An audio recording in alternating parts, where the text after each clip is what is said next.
Hello, nhớ trường đó. Đứa nào chị có một thanh cao tới sừng nào. Úi, nó có một thanh cao là tới sừng nào. Nào nó nói là gì? Bé là nhớ bạn nó xí nhớ. Nó thì có đứa gần mà. Nó có không biết sao. Vườn chè này, để không đứa vườn chè nó có chắc là nó tận tiền cầm mà nó đi từ từ chỉ có con là gì.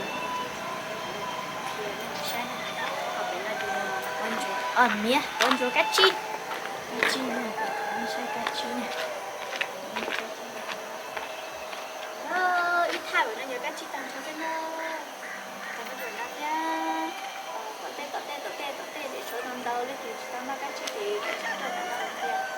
Nó Cachi này ạ.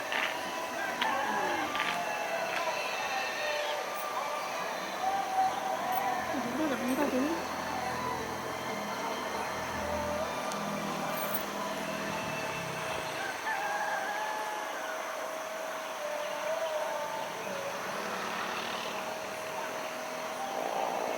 Chứ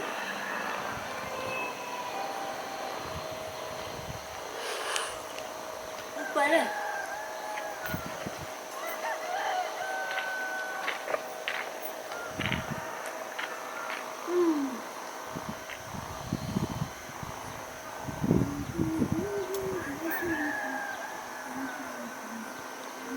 Cái chết phút lệ.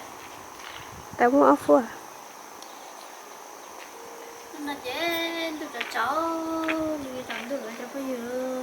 Ôi nó quay phim chụp ảnh cũng có chả à?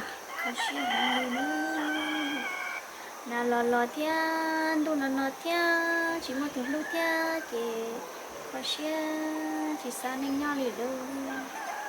Giờ tiền lên từ chúng ta một thứ lúc này kì nên họ xong đó cho bé theo lên một xia anh nên nè.